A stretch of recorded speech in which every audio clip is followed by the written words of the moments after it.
Hare Krishna, everyone. Welcome to this week's edition of the Hare Krishna Project podcast. This is episode number 91. A big thank you to everyone who continues to tune in from all around the world now to watch or listen to our guest. Just before I welcome our guest, a quick reminder: if you are watching this on YouTube, please do hit that all-important subscribe button so you're kept updated about future podcasts from the Hare Krishna Project. And if you're watching this on Facebook, please do not forget to like or follow the Hare Krishna Project Facebook page, so you're kept updated about future podcasts and other video productions from the Hare Krishna Project. I'm absolutely delighted to welcome our 91st guest this week. A big welcome to Dasaratha Suta Prabhu. Hare Krishna Prabhu. 91 must be an auspicious number. 9 plus 1 is 10. Wow. I love how you work that out. It's absolutely great I was just reading in the Aquarian Gospel of Jesus the Christ just this morning that 10 is the number of God. I think Trivia time. Dasaratha Suta Prabhu, it's great to have you with us as our guest this week. You and I have had quite a bit of correspondence recently on a range of issues, and I'm pleased that all the way from the United States you're joining us.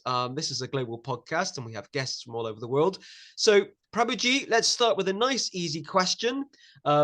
Please tell us a bit about you and where you're from. Me. Well, it's very uncomfortable to be pointing a cell phone at myself. I have never taken a selfie, so to be like looking at me and talking about me is very uncomfortable. But I'll try, for the sake of your good self, because of your egregious nature and how you love and accept everyone. I'll try to compromise my normal principles and be a little outgoing for the podcast, for your readers also, because it's been a very interesting life and immersion in the Gaudiya Vaishnava literatures, not by my choice, but by a kripa, how you might say, it dumped on me. So it's been very interesting. And, you know, when I first got back from 5 years in India, all these adventures, learning all these languages and collecting these books, first thing out of the devotee's mouth for, where's your autobiography? Well, I have scribbly notes, but it's not manifest yet. But anyway, I ended up as a BBT translator. And where's that book? Ended up BBT translator.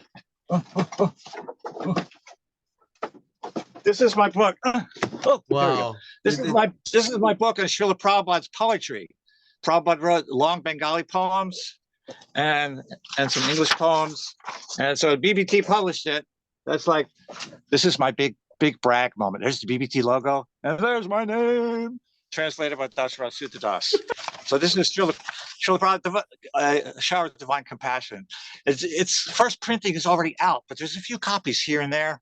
I think there's a few available from the BLS, Bhaktivedanta Library Services in Belgium. But Bhima Das from the Mumbai BBT, look at these paintings. Wow. Bhima Das says that the second printing is held up because of a paper rationing from the government in India. Anyway, this Eastern European devotee, Anuradha Das, she did these amazing paintings of Prabhupada in the style of, it's called photorealism. It's where you can't tell it's a painting. It looks like photos. So like this. Just completely incredible. Wow. So anyway, so I'm a BBT translator. I did this for them. I've also contributed to Bhaktivedanta Vedabase. I gave them a number of Bhaktivinoda songs. I also did a complete word for word. I typed for all the Vaishnava songs in the songs of the Vaishnava Acharyas. So that's in the Vedabase, and it's also published in a big white plastic songs of the Vaishnava Acharyas. That's my word for word. I didn't get a credit for that, and of course, all of my BBT work, I also never got paid, because I should not take money from Prabhupada's BBT. I should only contribute to the BBT. That's my principle. So I've worked for, just this one book, just this one Prabhupada poetry. 12 years of my life is in this book, because I couldn't get the original Bengali verses.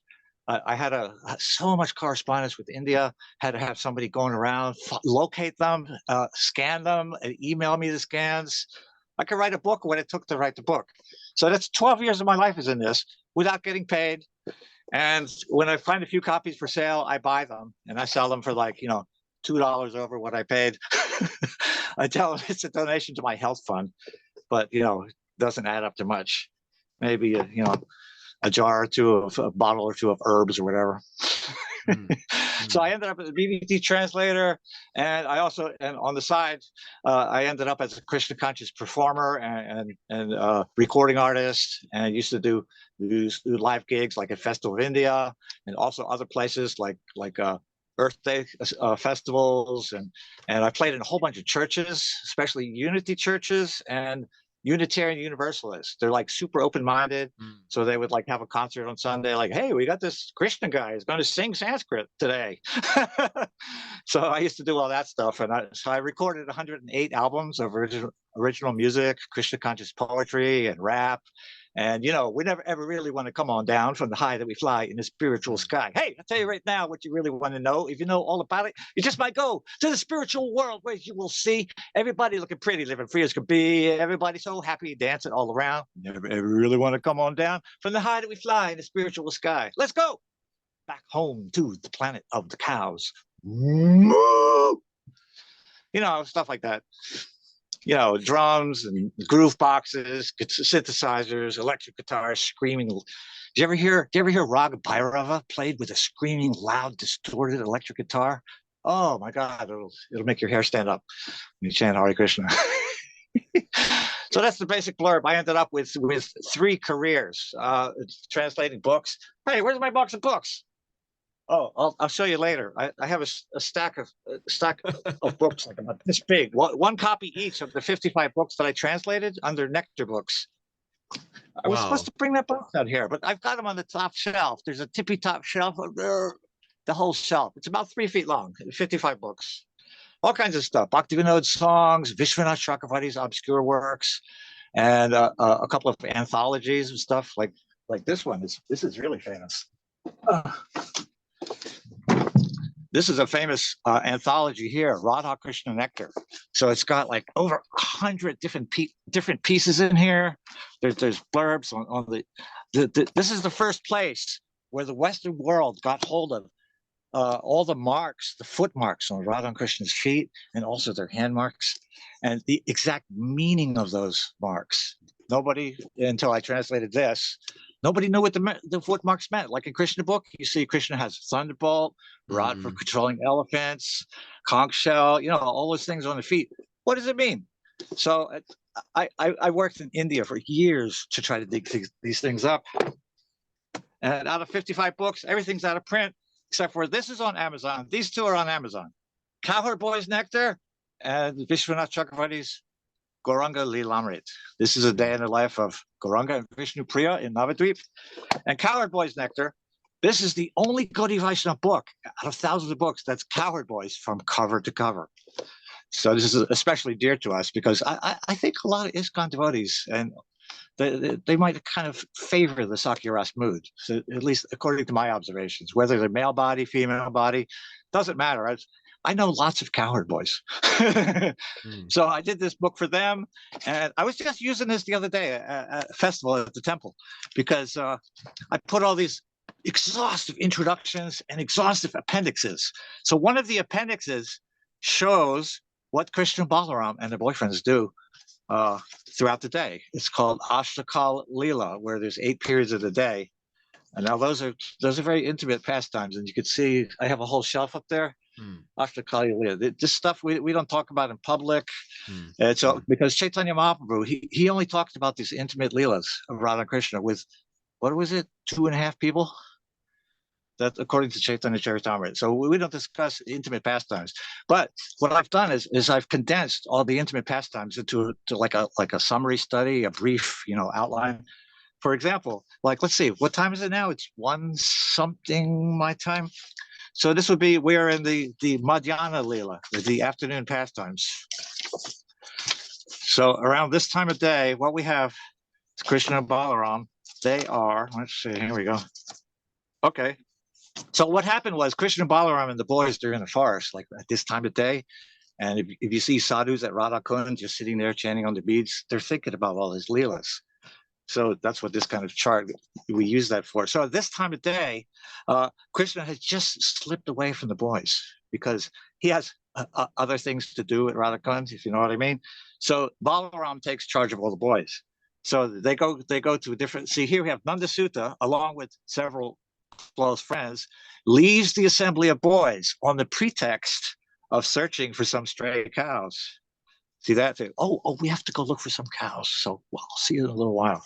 So Krishna takes off. So Haladar then takes charge of all the cowherd boys, and they blissfully go to Srivan. So right now, Balaram and the boys and the cows and calves, they're heading towards Srivan. And we're there that they're going to climb trees and enjoy picking fruits. They dance and sing and clap their hands. They jump here and there, tending the cows. They play off flutes and buffalo horn bugles while wandering through Srivan.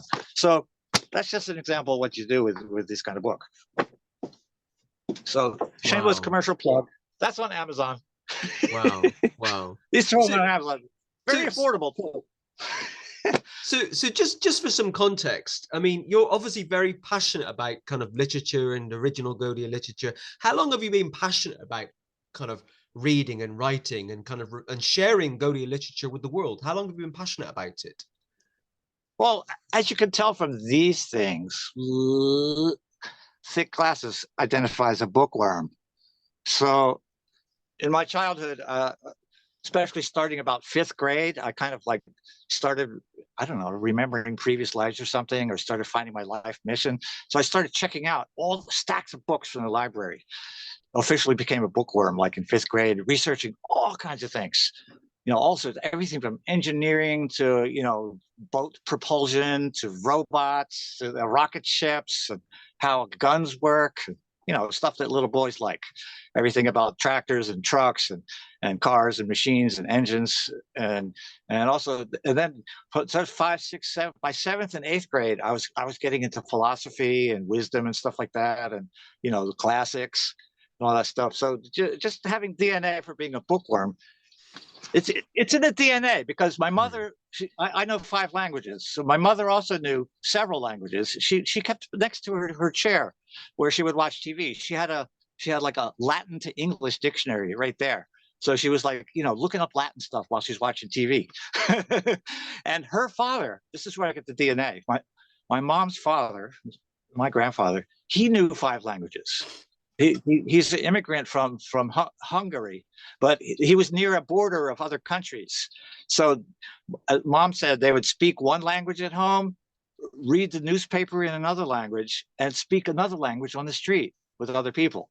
So like that. So this multi-language thing was in my DNA, but it didn't manifest.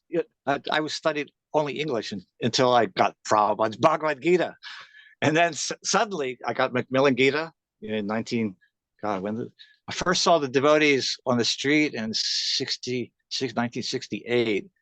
And then I got my first Gita. Oh, I got all kinds of Prabhupada's books. I got small books and Back to Godheads all through 1970, 71, 72. Then in 74, I got Macmillan Gita. That's when the Sanskrit really started jumping out, because, like in Back to Godhead or in the small books, you see some Sanskrit. But in Gita, you see, every verse, boom, boom, boom.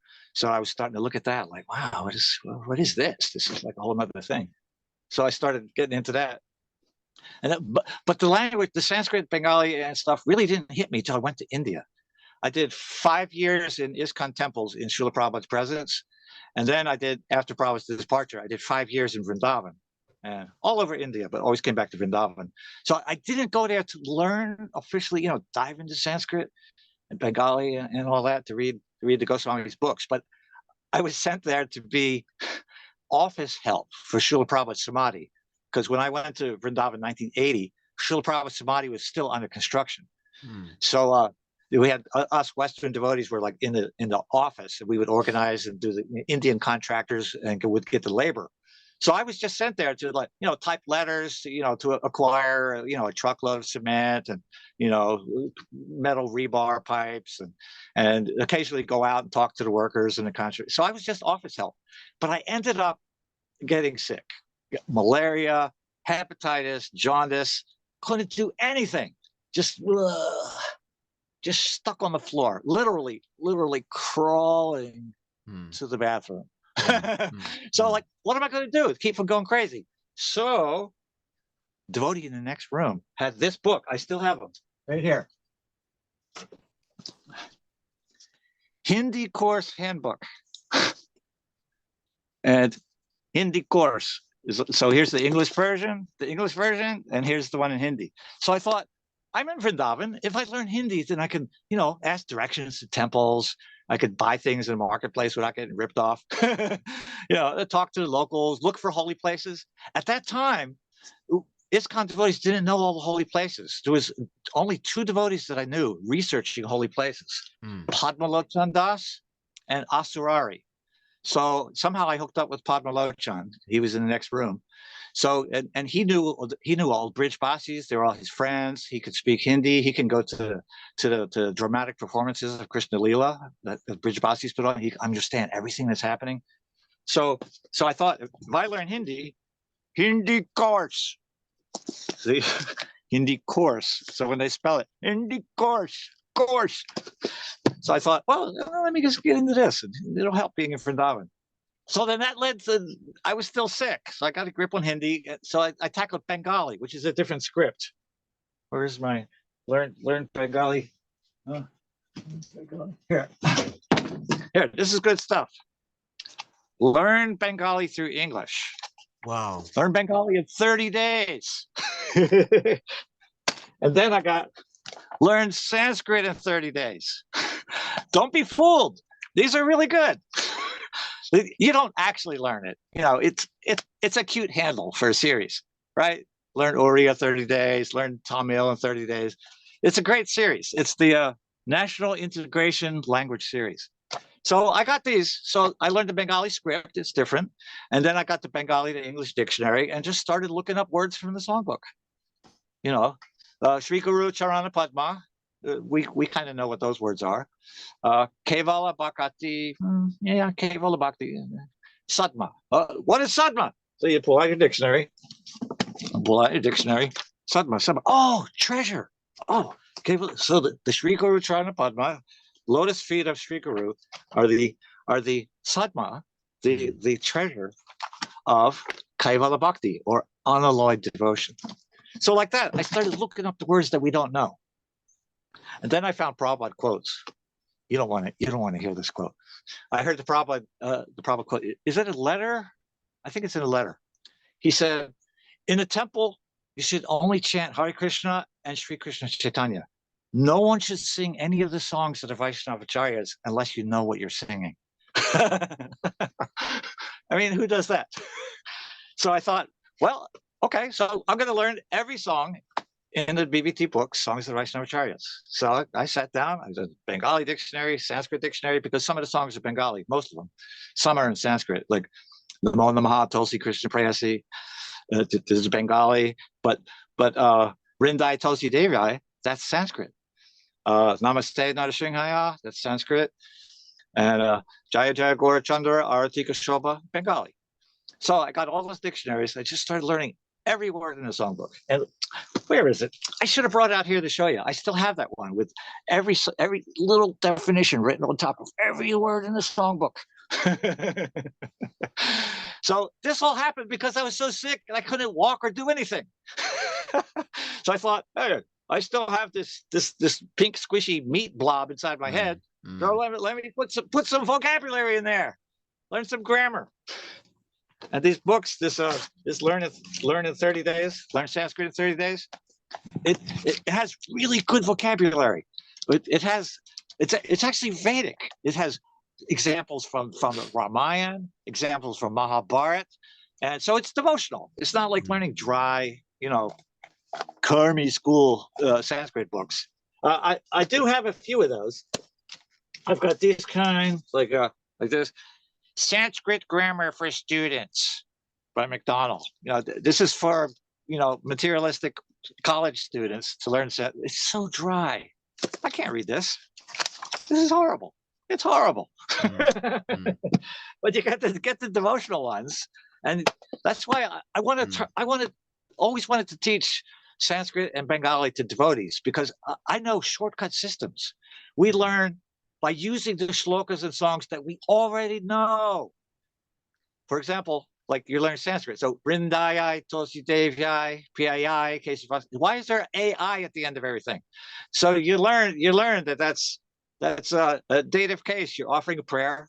It's one of 8 cases of Sanskrit. So that's the AI ending means a feminine gender. You're offering a basis. Vrindayai means unto Vrinda. Tulsi Devyai means unto Tulsi Devi. So like that, see, we're already halfway there. We know the words, Priyai, we know what Priya, somebody's name is Priya, right? Dear, beloved. So Priyai, unto she is Priya. So like that, I could teach anybody to read Sanskrit and Bengali in 2 weeks flat. And then they'll be reading original books, like you pull something like this off the shelf. Like this is Srimad Bhagavatam. This is Srimad Bhagavatam, the version printed by Bhaktivedanta Saraswati. So it's got the verse, and then it has the Anvaya, it's like a word for word. And then it has Bhaktivedanta Saraswati's translation in Bengali. And then it has Vishwanath Chakravarti's commentary. So I could have somebody reading this in 2 weeks. Now, they might not have full comprehension, but you build that up. You build your vocabulary by looking things up. Learn 5 words a day. And in 3 months, you're reading a lot. And Bengali poetry is even easier, like Bhaktivinoda songs, Narottam Das songs. These are so simple. They just flow. The vocabulary is simple, and there's almost no grammar in our devotional songs. Hardly anything. A couple endings, a little bit of future tenses, like Kabe Habe Bolo Se Di Namar. Kabe Habe in Bengali, when it ends with the B sound, it just means future tense. So Kabe. Kaba, when in the future, habe will be, when will be, kabi habe bolo se di namar, when will that day be mine? So like that, the Vaishnava songs, I have all of Bhaktivinoda. Where's my Narottam? You are somewhat of an expert on the original writings of the 6 Goswamis and the biographies and various biographies of Sri Chaitanya Mahaprabhu. Why is that? This whole shelf is biographies of Chaitanya Mahaprabhu. All the originals are here. This is the Chaitanya Charitamrita edition that Prabhupada translated from. I have the 17 golden volumes up here. So, wow. But this is the original that he traveled with. It's not the exact one. It's not the exact one. Okay, yeah. The exact one is here in this town. It's at the late Gaur Sundar's house. He's got the original one that Prabhupada actually translated from. Because if you read Prabhupada's, he has a little a dedication at the front. He said, I want to thank my friends, Gaur Sundar and Govindadasi, for asking me to translate Chaitanya Charitamrita. He didn't say my disciples. He called them my friends.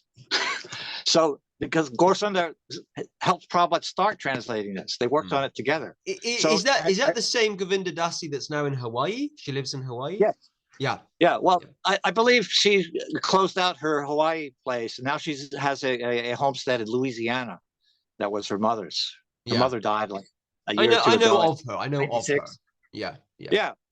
So that's the same Govinda Dasi. Her and Gaur Sundar, they were Prabhupada's like first secretaries. They traveled with him. Govinda Dasi did all housekeeping and cooking, and Gaur Sundar was helping with the books and with management, and with Prabhupada sent them to Hawaii to open up the first temple there. So Gaur Sundar, his house, he's gone now, but his current wife Gaudiya Dasi's there. They have Prabhupada Chaitanya Charitamrita with Prabhupada scribbled notes in the margin. So I want to see that really bad. I want to see what those notes are. I want to, take photos and write them down. Wow. Translate. But anyway, this is what Prabhupada worked with.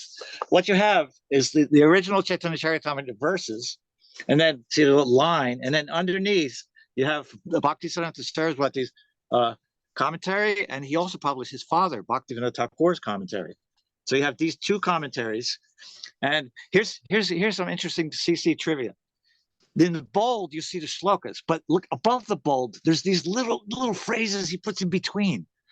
Bhaktisiddhanta, he introduces almost each verse to telling you ahead of time what you're going to get out of this verse.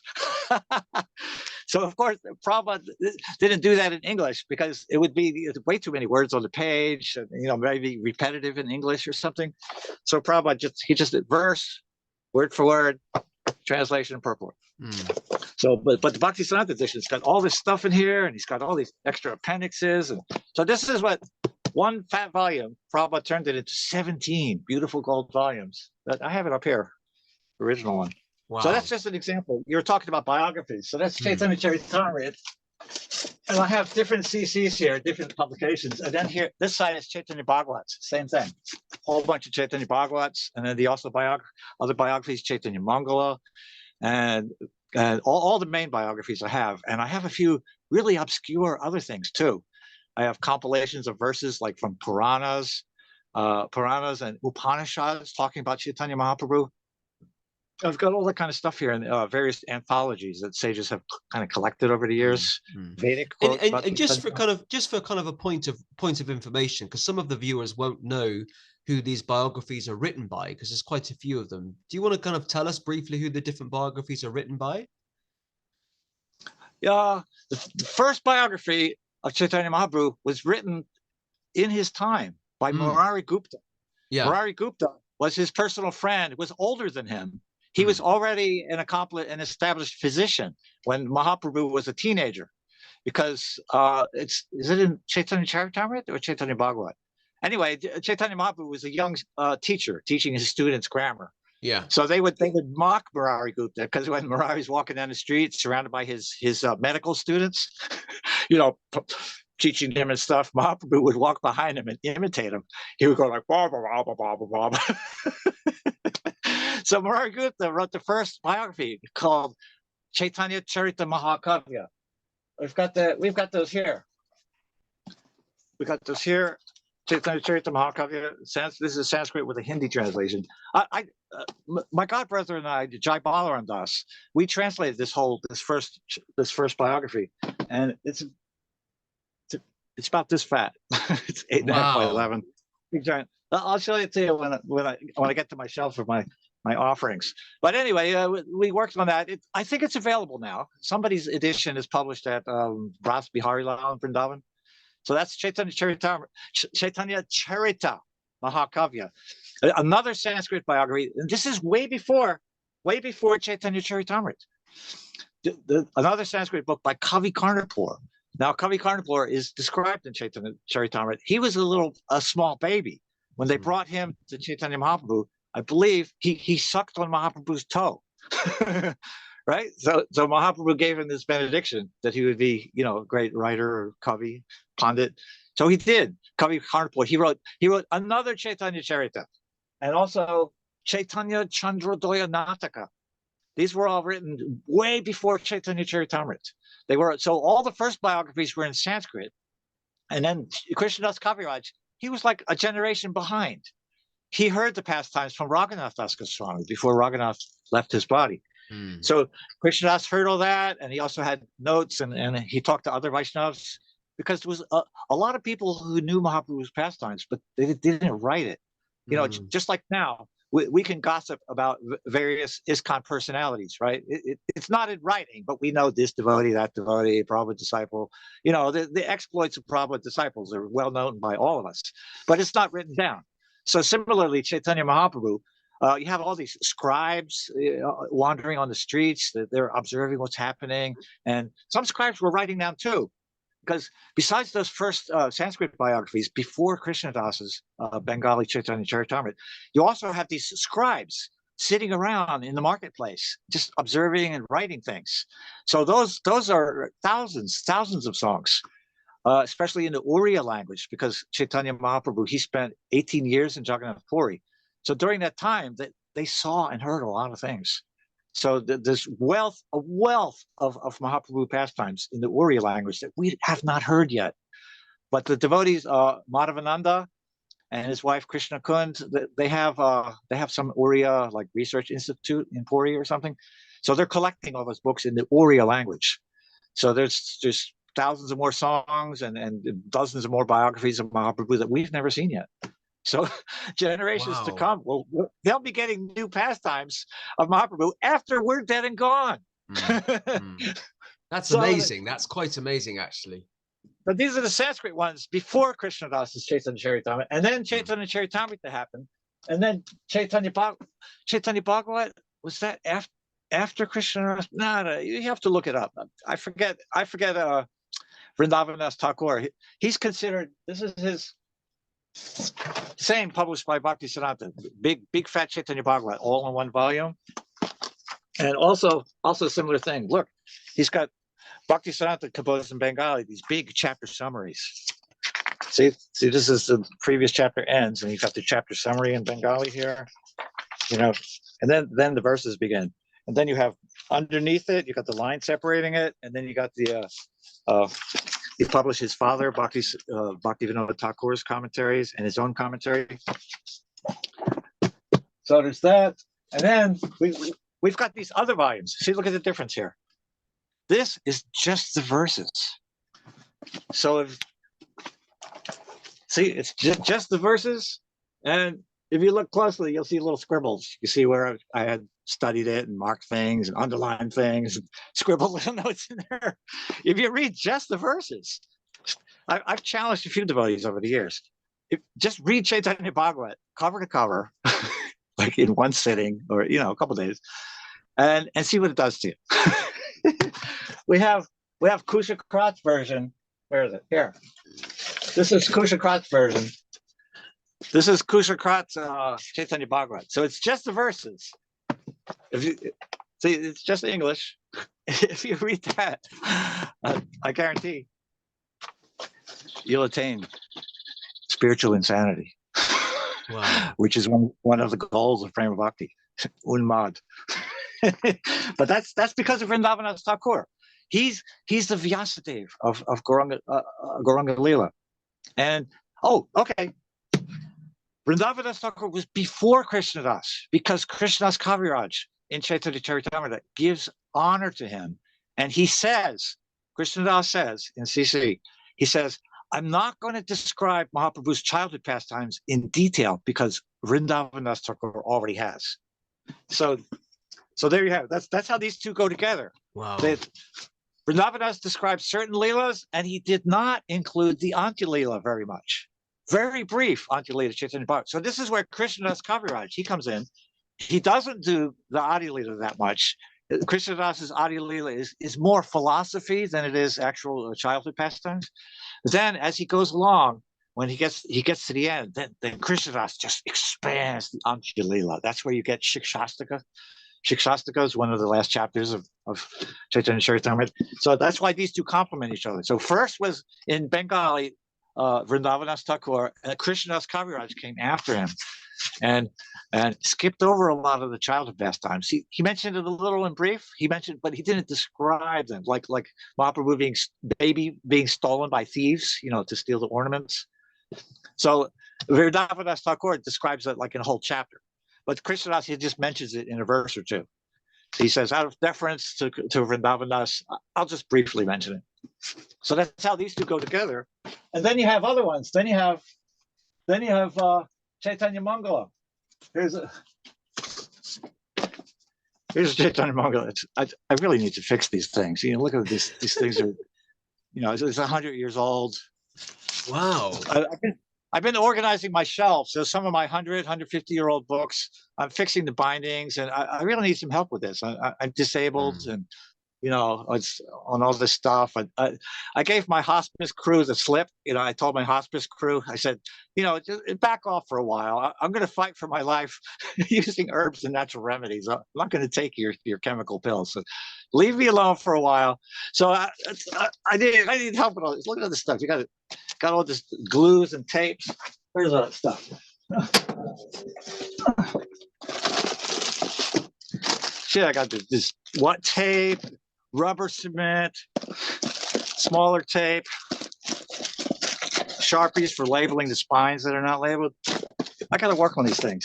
So that's a distraction. I'm talking about Chaitanya Mangala. Was also by Lochandas Thakur. He came even later. He was even later than Krishnadas Kaviraj. He also wrote in Bengali. Very nice. his most famous verse in Chaitanya Mangala, you can look this up. Everybody has discovered this online. I read all these things, 40 years ago. I was in Vrindavan and sick, and I read everything because I had minimal service at the temple. You do one arti a day, or you wash some pots or you sweep the floor or nothing. Sometimes I had no engagement at all. So I was just reading everything. So so many of the books people are discovering now is stuff like, it's on my shelf with all of my scribbles in it that I scribbled 40 years ago. So let's see, what was I talking about? Chaitanya Mangala. Oh, here's a few English ones. You got this Mahanidhi version, Chaitanya Mangala. And I think somebody else published one too. That's yet more pastimes. That's where we get the famous verse about Srila Prabhupada. Did you know that? Prabhupada's prediction is in Chaitanya Mangala. Where's my? Oh, please tell us about that, please. This is the Bengali version. This is Chaitanya Mangala, and that's Mahanidhi Swami's version. Oh, here's another one. Oh, look, Kushakrat did it too. This is Kushakrat's version. So you have Kushakrat's version and Mahanidhi Swami's version, and I think there's another one. A lot of these books are getting translated by other people. Like of the 55 books I did, I keep seeing these new translators publishing new versions because mine are mostly out of print. So I did all this, pioneer work in the 1990s or whatever. Now my stuff's out of print. So all these new young devotees, brilliant young scholars who graduated from Gopi Paranadhana Sanskrit School, they went through all that and they're producing some amazing translating now, like the whole commentary, Vishwanath Chakravarti's commentary on the Bhagavatam and Bhagavad Vijayabhushan's Bhagavad Gita commentary that Prabhupada devoted. He dedicated Prabhupada's own Macmillan Gita. He dedicated it to Baladev Vijayabhushan because of his commentary. What's it called? Gita Bhushana. So I just got one of those the other day, big fat book in English. So these young translators are producing really nice works. But back to Chaitanya Mangala, it's Prabhupada has predicted. Chaitanya Mahaprabhu was talking, I forget the context, but there's a verse there. Did I mark the verse? The Bengali is somewhere. I have it scribbled somewhere. Mahaprabhu's talking in Chaitanya Mangala. He says, some of my devotees will escape India and go to other countries. They'll try to get away from Bharat and from Bhakti. They'll scatter around the world. But my Senapati Bhakta, my devotee who's like a general, will go over there and fetch them. More Senapati Bhakta. Oh man, I should know that verse. Look it up. It's famous. Prabhupada predicted in Chaitanya Mangala by Lochan Das. It's there. So that's the gift we get from Lochan Das Thakur. Do you want to maybe show us the library? You mentioned before about using your phone. If you want to do that now and show us the shelves. Yeah. We could do a little tour of the shelves and maybe pull some things out.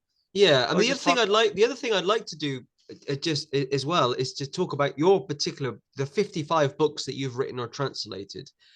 I mean, we could talk about those for a bit if you want to. I have a really nice box of them, but they're over, and I'd have to take 60 seconds to go run and get that box. So otherwise, just tell us. They're on the top shelf here. We'll get to the top shelf. Okay. I have to move a clip light. So see if we can flip the phone around. That'll be great, because you seem to have one of the biggest collections in the world of Gaudiya literature, translations, biographies of Chaitanya Mahaprabhu, the original writings of the six Goswamis. It's like you live and breathe books. I can tell. It's wonderful. Well, I'm sure somebody has them now. Like I said, a lot of younger devotees who are translating, they have the vigor and the youth to run around Calcutta to the used bookstores and go find these things. Wow. Like the same bookstores that I found a lot of these in the old rare bookstores. These young devotees are going there where I can't go anywhere to do anything. I'm, basically can't hardly go 50 feet away from my sick bed. But these young devotees, they go to India, they ramble around, they find all these books and they're translated. So they probably have more. I have, a stash that I collected from 1980 till, through through the 2000s, but I've hardly gotten any new books, in the 2010s. So, but I have a list of the Sanskrit books, the books in the Sanskrit department in LA. I don't know if that's still there. There was even I have a list of books that were in Prabhupada's room in LA. So those are some good titles. Some of them I have and some of them I don't have. So there's a stash there. And I know Pradyumna has a big stash. Wherever Pradyumna is, I think he's been spotted in the restaurant in LA. So I don't know. Sorry, Pradyumna's a godbrother of yours, is he? Yes, he's a godbrother. He's Prabhupada's Panditji. He was called Panditji. He's the one you hear on all the tapes with the really high voice. Om Namo Bhagavate Vasudevaya. He chants the verse for Prabhupada, and then Prabhupada lectures. That's Pradyumna. So he was charged with continuing the Bhagavatam. Prabhupada said, he spoke and he put it in writing, that I have specifically trained Pradyumna to take up this and finish this Bhagavatam. So that's Pradyumna. Of course, he ended up not doing it for reasons that I don't want to darken the mood of your viewers for this particular podcast. But Pradyumna was okay. I'll just say a hint. He was ejected for not fully supporting the zonal acharyas. He's so I think it's okay to say that nowadays, isn't it? He said, "You're not Mahabhagavats. You shouldn't call yourself His Divine Grace. You shouldn't sit on these big seats in Prabhupada's temple room." So him and the first gang of rabble rousers, the objectors, Yashodananda, Guru Kripa, they were badly ejected. But Pradyumna, he kept up his studies. He became a big professor somewhere. He has such a big stash that when I was in Vrindavan, I would go to Haridas Shastri's place to buy some books. He had some rare books that he would publish, like some Vishwanath Chakravarti books and Baladev Vidyabhushan books. So Haridas Shastri, I think he's still alive. I think he has Western disciples now. Anyway, he was a very, very learned scholar of multiple languages and multiple philosophies. He lives at Kaliya Hrad, where Kaliya, the serpent pastime happened. So I was going over Haridas. So his secretary said, "Hey, come here a minute. I want to show you something." He takes me in the back room and he shows me, those metal trunks that they buy in India? They're like metal trunks you put stuff in. You bring back bunches of saris and incense and whatever, deity clothes, big metal trunk. So the Haridas's devotee, he showed me, he says, "Look here." And there's this stack of trunks all the way up to the ceiling. He says, "Those are Pradyumna's books. We're holding them for him."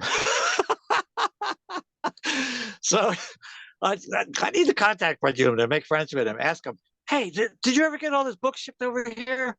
What do you got? You got a list of those?" Well, we can send him a copy of this. We can send him a copy of this podcast to let him know that we were talking favorably about him. Yeah. He traveled with Prabhupada. He sometimes was sickly, so he'd have to sit it out and not to go to Bhagavatam class. But most of the time, he did Prabhupada's Bhagavatam class. He chanted the verse so the devotees could chant and respond. That's Pradyumna on those recordings. He was considered. Prabhupada called him Panditji, so everyone else called him, "Hey, Panditji, you're going to take prasadam with us?" So he's greatly empowered.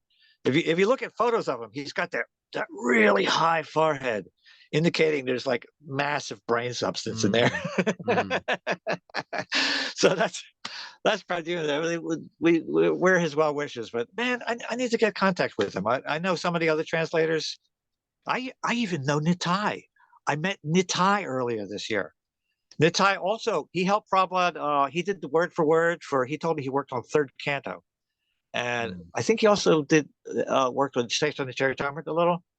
Nitai also kind of lost faith in Prabhupada and went away. But he happened to be in this town like last April or something. He was doing some home programs in town. And some different devotees, some Gaudiya devotees were there. So they invited me. They say, hey, your godbrother who knows Sanskrit. You want to come? So I went and hung out with Nitai for an evening. And he came over here. We went through all these shelves. He was going berserk. He was like, what? You got one of those? Oh, man. Can you scan that for me? So he had a younger assistant with him. So I lent him a couple of books, and he went and like scanned them overnight or something, brought them back. So yeah, I met Nitai too. He kind of lost faith and went away from Prabhupada, but we shared a love of Sanskrit. I pulled things off the shelf, and him and his assistant, they were going crazy. They say, what? We've never seen one of those. Because you know what? I've got some things here. I don't know, am I jiggling this phone? I was supposed to be pointing out some things. I have some books here that Bhaktisiddhanta Saraswati never saw in his lifetime. He left his body, and then later somebody found manuscript in some obscure library or something, and since then it's been printed, such as I mentioned Murari Gupta's Chaitanya Charita Mahakavya, the one that Jai Balaram and I translated. Bhaktisiddhanta talked about it, he wrote about it, but he never saw one because it was so rare. He never found one in his scouring of whatever libraries he could. But somebody found one after his departure, and it became printed. But there is no second copy. No second copy of Murari Gupta's first Sanskrit biography, Chaitanya Charita. No second copy was ever found. And for that reason, we have some typos, and there's a couple of verses that are maybe not complete, might be a word or two missing where the manuscript broke.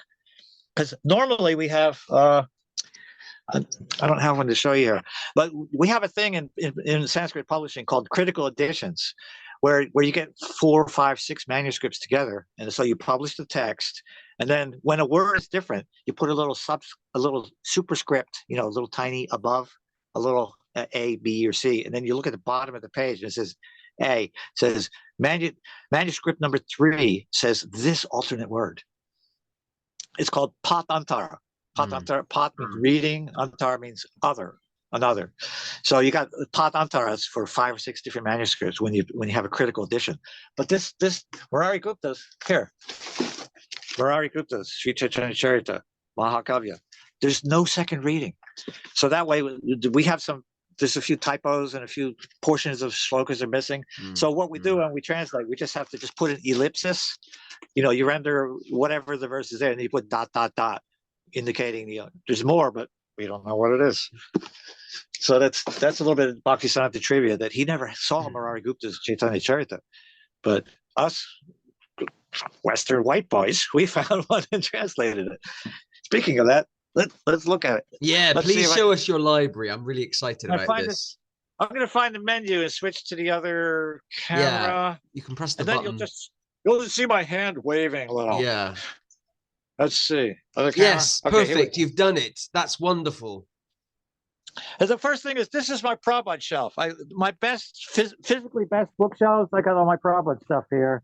It looks like the most organized, actually. The most structured. The whole thing fell over because we had a calamity here, and the shelf fell over and everything was on the floor, and all my hours of organizing was lost.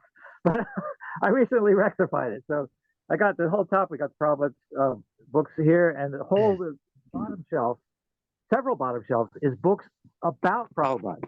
Because, everybody's doing their biographies nowadays. You got all these Hari Shari's diary, Giriraj Swami books, and you got all these, Leelamritas and everything, and just so many different books. A lot of these are really obscure. I recently got hold of these, the 3 books, Chasing Rhinos, Rita Swami. Everybody I know says this is a good read. I just kind of poked into it a little, but that's supposed to be really well done. Now up here we have, let's see, Nectar books, full set. So this is 1 copy each. So these are your books. Yeah, this is the stuff I translated. There's 1 copy of each, these different things. You're the founder of Nectar Books. Nectar Books is your publishing arm, is it? It's your Yeah. So I pulled down my Radha Krishna Nectar here. Let me just put it back. Radha Krishna Nectar. There's the Bhaktivinoda songs. So 4 different Bhaktivinoda songbooks. You got.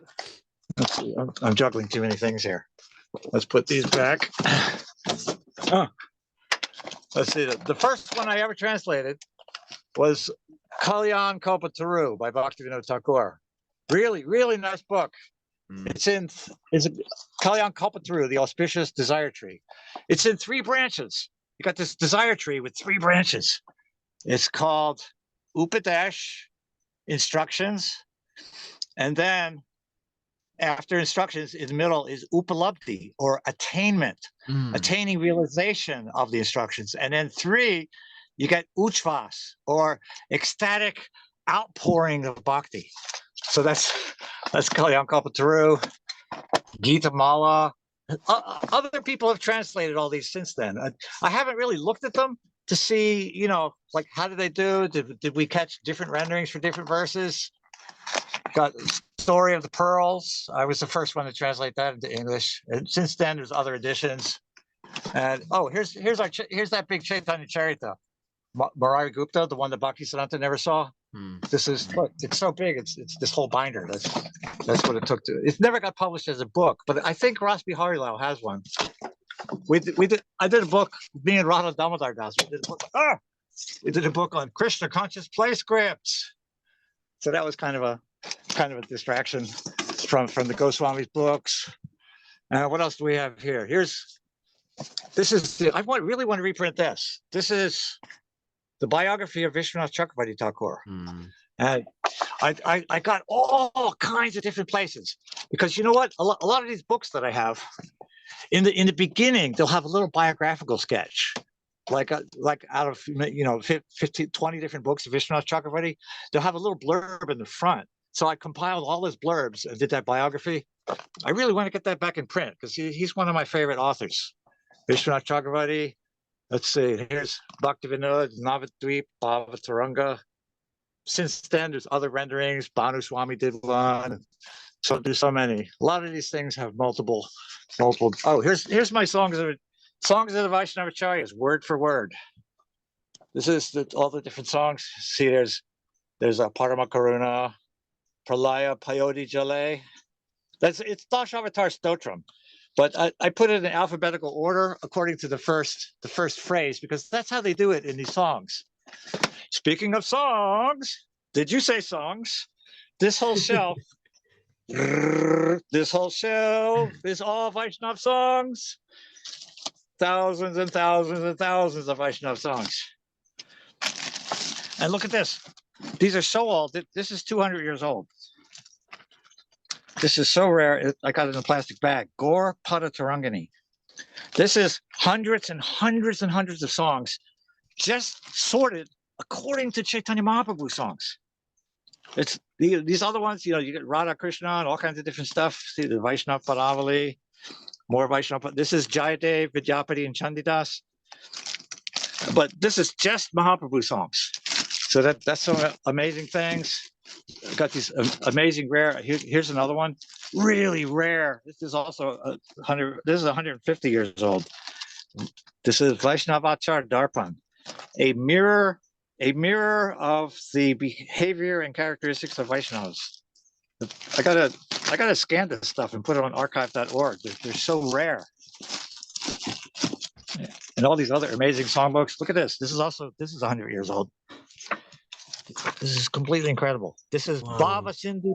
This is Bhava Sindhu Tarani. This is a boat for crossing the ocean of material existence. Bhava Sindhu Tarani.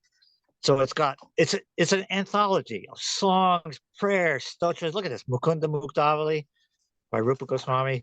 Those things are there. Look at this. Look at the worms. The worms ate the big hole in here. You need to protect the book. Maybe put it in a cover or something, or put it on the top shelf. These worms were probably 75 years ago. So what happens when they eat through a slok? What do? So a lot of these we do have in other books. So you can fill in the missing spot, and other spots where we don't know what it is, we'll have to put ... Yeah. So that's an amazing compilation. It's just, you just sit there with that and you wonder, where did they get all this stuff? And here's this 2-volume set. These were also printed in 1800s. Padakalpa Taru. I think they're on archive.org. I think somebody scanned these. This is, short and fat. Hundreds of songs, all divided into categories. Categories like Krishna Lila, different parts of the day, and different Vaishnava emotions. This is a super rare songbook, Stavakalpa Taru. I showed this to Nitai, and he was going berserk. He said, "I can't believe you got one of those." And I would tell him the story how I got it. Some of these came to me by like total magic. Like, let's see, over here, this is my Prabodhan on the Saraswati department. Prabodhananda Saraswati. Wow. This is all Wow. Prabodhananda. So this is all these. This is his most famous book, Radha Rasuda Nidhi. So look at this. This is a pair. These were printed about 100 years ago. This is a pair of books with a big Sanskrit commentary. This is so rare. Like nobody's got one. But I was on Braj Parikrama alone, way out in some village. So they saw me sitting there reading this, a little pocket one I had in my hand. They say, "You understand that?" I said, "Yeah, it's my favorite book." So they said, "Wait here." so I said, I just sat under this tree, in some village way out, who knows where. I sat there for hours, and then they come back, and they had this. It's written. Then they handed me something wrapped in this cloth, which is like Radharani's veil from their altar. And I opened it up, and it's this. They said, "We want you to have this." And that's typical of Vrindavan magic. Typical. Let's see what we were doing. We were doing my books. Now, well, I'm over here. So here's the Jiva Goswami department. There's some Dharma, mostly Kushakrats, but I've got a few other things here. We got the Bhakti Rasamrita Shesh. This is an old rare one, probably 70, 80 years old, 80 or 90. Jiva Goswami. This is all Ramayans here, including the deadly. Look at this, Adhyatma Ramayan. You know about the different Ramayans? Look at this. I mean, I don't know the details, but I know a little bit, yeah. Look at this. This is gorgeous. You got all your shlokas on the left, and then you have a Hindi translation on the right. So there's many different Ramayans. We're familiar with Srimad Valmiki Ramayan. See? Oh, here it is too. Oh, look, it's in English. Srimad Valmiki Ramayan, part 1, 2, 3. That's a good edition. That's a really good edition. We're familiar with Valmiki, and the Indian devotees know about Ramacharitamanasa, but there's dozens of Ramayans. There's even a Ravana Ramayan. Ravana wrote the Ramayan. But this one, here's the English version, Adhyatma Ramayan. This is a total mind blower. This is like Valmiki's Ramayan. He basically narrates the whole story. He's not philosophically inclined. He doesn't explain behind the scenes like Bhagavatam does, just explains why the Leelas happen. But this one does, Adhyatma Ramayan. I always wanted to translate this. This version in English, it's done by some stuffy scholars, the early 1900s or something, printed in real small type, can't even read it. So I always wanted to do this because it gives you the same Ram Leela, but it goes behind the scenes, just like what Vyasadeva does in the Bhagavatam. You got Krishna Leela, surface story, and then you got all this stuff behind it. So that's Adhyatma Ramayan is like that. Let's see, what do we got here? Bengali and Hindi dictionaries. When you need to find something obscure, see here's the absolute best. Sangsad Bengali English Dictionary. This is what you want when you're learning Bhaktivinoda songs, Narottam Das Thakur. This is the bomb. This is really, really, really good. I've got that, and I've got some trilingual dictionaries, but this is the big Bengali one. When you really, really can't find a word, you look in this big, giant 2-volume Bengali dictionary. This is Bengali to Bengali. Bengali to Bengali. So and then if you're still stuck, you go Bengali to Bengali, and then you go that Bengali to English over here. So you see that there's always ways around to find the words that you need. And if you're in Sanskrit, a lot of the Sanskrit songs in our line, a lot of them are inflected with Brij Bhasha. I wanted to talk a little about Brij Bhasha. See here. Yes, please. Sur Shabda Sagar. This is a dictionary mainly about the Sagar is ocean. Shabda is word. Surdas. The songs of Surdas, they're very famous in Braj and in India.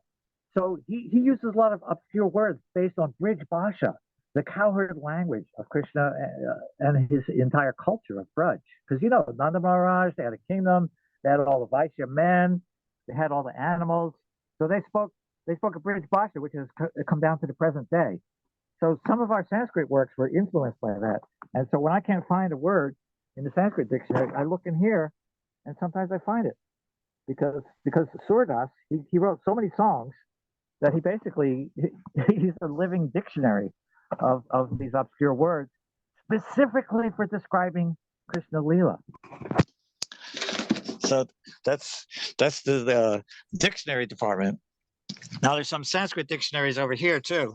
This is a really good trilingual dictionary published by the this is from the Calcutta University.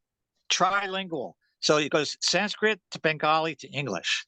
So that's really handy. That helps out a lot.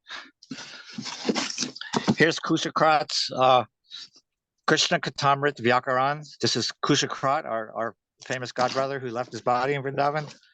He translated a bazillion books. Here's some Kushakrat books, Garga Samhita.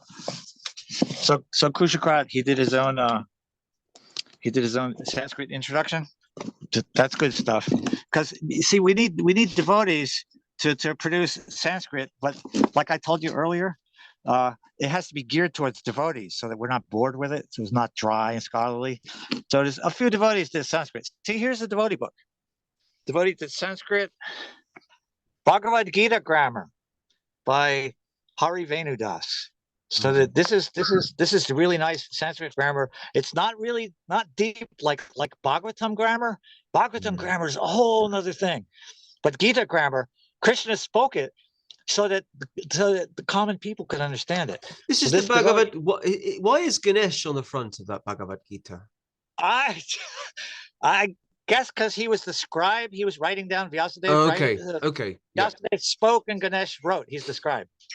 So I guess he's part of the the chain of command for how it comes. He's part of the story. He fits Here's in some somewhere. Puranas. This is Padma Purana. This is complete Padma Purana. Bhagavatam has 18,000 verses. Padma Purana has 55,000. Look at this. This is a really beautiful copy. Now, Bhaktivedanta Thakur, he found messed up copies of Padma Purana. He straightened it out for us. So I got 4 volumes, just Sanskrit, and I have, it's 5. 1, 2, 3, 4, 5. And then I have these ones, Max Mueller, you know those guys? Yeah, British scholars. Yeah. It says but, so this must be an Indian guy on that team. He did all this Padma Purana where there's a lot of Krishna Lila. Padma Purana is the very first place where we get Radha Krishna's pastimes throughout the day and night. The Ashtakala Lila is first found in Padma Purana. So that's complete one there. I've got a Narada Purana here. Garuda. I have a few. One of my goals was to get all 18 Puranas and do like a concordance, like a table of contents for all the different things, the different chapters. Here's some select portions of Brahma Vaivarta Purana. It's just the Krishna parts, and Kushakrat, he did those too. It's just the Brahma Vaivarta Purana that only have Radha Krishna Lila. He published them. Here's a really nice Narada Pancharatra, has complete Sanskrit and English. It's pretty good. Narada Pancharatra. Okay, I pulled out some of the Bhagavatams earlier. This is all Bhagavatams. Several versions. Mahabharata needs a little help. Where's my glue? Let's see. Here's Sanatana Goswami, Gopal Bhatta, Hari Bhakti Vilas, Kushakrat's Hari Bhakti Vilas. A bunch of holy names book from different devotees. Look at this Krishna Pocket Guide. Devotees publish these things. Bunch of holy name things. And Garga Samhita. This is my. Your viewers must be getting dizzy with my terrible camera work. This is Garga Samhita. Do you keep all of the books? Are you in a shed or a garage or an outhouse or something? Yeah, something like that. Yeah, it's outdoors. It's close to nature. And they're all safe. The books are safe. I mean, I know some of the older ones have got wrapping around them, and they're in plastic bags. But are they kept safe in the winter, in the colder months? No, they freeze all winter. There's no heater out here. There's no AC. We have a humidity and insect problem here. Wow. But the devotees last summer, they took up a collection and got me an air conditioner. Actually, there it is right there. So I got this air conditioner so I can at least control the humidity, and which reduces the bugs too over the summer. So that's how. But I don't have civilized arrangements here. I live very close to nature. Look at this. See how close It's to nature I am? amazing. It's amazing. I'm out here. This is all pastures. We got Krishna's cows out here. This is east. I got beautiful sunrise every day at east, and then sunset every day in the west. Here's a whole Jagannath part. Here's a really rare Utkalakand. This is part of the Skanda Purana. Whoop. This is from the Skanda Purana. Here's another one. This is about 200 years old here. This is really messed up. Wow. I can't even open this. But look what I did. Back in the 90s, like 30 years ago, I managed to very gingerly went to the copy shop and I got myself a Xerox copy of it. So this is what we'll scan it with. We'll use this. So we'll run. This is the Xerox copy of that crumbly book. I mean, I can't even open it anymore. It completely breaks. But this is a copy I saved 30 years ago. So this is what we run through the scanner. So I hope I get some help one day to scan these things. Otherwise, all this is going to be lost. You mentioned that one of the books there is 200 years old. Is that your oldest book that you have in the library? I haven't really looked at all the dates because a lot of the dates they're written in other schemes. Yeah. Like this is 2023, but they'll have Samvat era is different number. Bengali era is a different number. And so the different numbers are in the front. I didn't do the calculation. Some of them you have to like subtract 78, to get what our year is. I haven't done that for my rarest ones. Yeah, be fascinating to know the oldest book, in terms of material, the oldest book that you have there, 200 years, 300 years old or something like that. Yeah, there's some old stuff and they're really messed up. They need help. They need to be scanned. They need to be put online. I have an archive.org account, but I haven't uploaded anything yet because I haven't scanned anything. But it needs to be done. It needs to be done before my hospice crew comes back and says, "Hey, buddy, you're finished. No more plans for you, pal." You've got, but it looks like it's going to take hundreds, if not thousands, of hours to scan all of that. Make it digital. We don't have to scan all of it. Just only the rarest things. Maybe like one box of books, maybe 30, 40 titles. Like that's it, and then I'm done. This is a beautiful thing. This is Gaudiya Vaishnava Abhidan, which means Gaudiya Vaishnava Encyclopedia. This book, this was begun. It's in 2 volumes. There's 2 volumes here. See, here's the other volume. This was started by Bhaktisiddhanta Saraswati, but he never finished it. So I think after he left his body, his disciples gave it to a scholar in Navadvip, really great scholar named Haridas Das. He published so many Gaudiya books that were so rare. He would root through all these old manuscript libraries, find these things, and put them in new printings. I have a number of his texts. Some of these old rare books are Haridas Das. He had his temple was called Haribol Kutir. Haribol Kutir. So he got hold of this from Bhaktisiddhanta's disciples. So it wasn't finished. So he expanded it, completed it, finished it. It's like Gaudiya Vaishnava Encyclopedia. There's 4 different parts. Wow. There's a Sanskrit dictionary part. There's a whole section that has all the Gaudiya Vaishnava books. All the books are alphabetically listed from all the different acharyas. So you got, a portion of that was printed separately here. See, Gaudiya Vaishnava Sahitya. So he published separately all this. See all this? This is all description of the books. Oh, look at that. Was it? I saw it. Where'd that chart go? Oh, there it is. See, he's got stuff like this. This is Rupa Goswami's Ujjvala Nilamani, completely put into a chart. So you can see all the rasas, how they relate to each other. Wow. So that's just in the Ujjwal Nilmani department. So you have all these different books. You look up Sanatana Goswami book, everybody's books are in here, and you get like a table of contents. You get a complete outline, like chapter by chapter summary. So this is just book portion of this big encyclopedia. So that's just one part. And then you have another part on the Gaudiya Vaishnava Tirthas.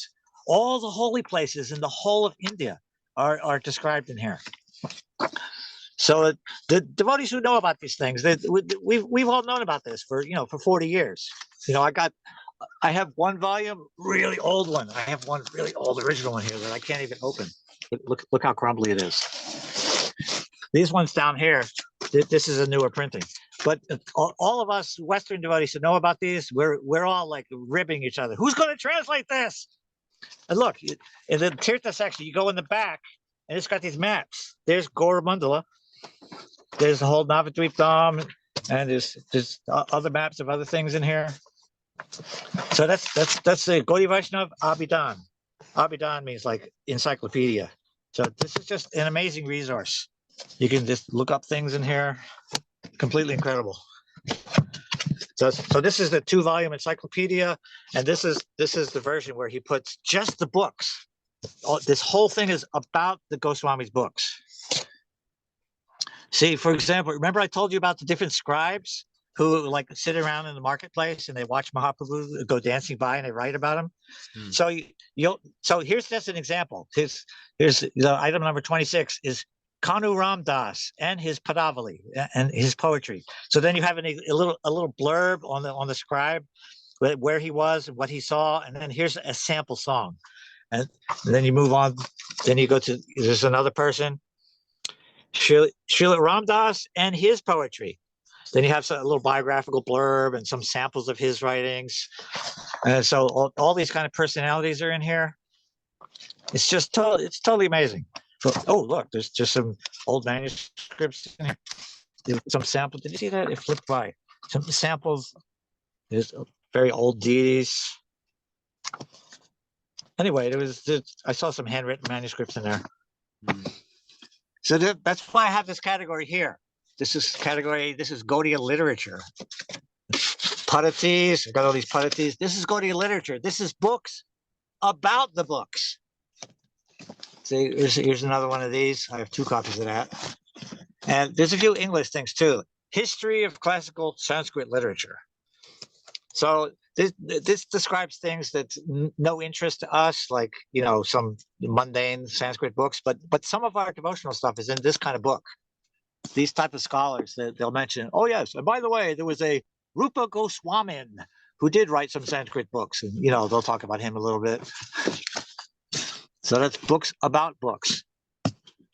Let's see, shelves, Garga Samhita. I did Garga Samhita. Well, that's a brief tour. Here's your Ananda Vrindavan Champu, Mathura Memoirs, Bhavanasar Sangraha. This is all juicy stuff.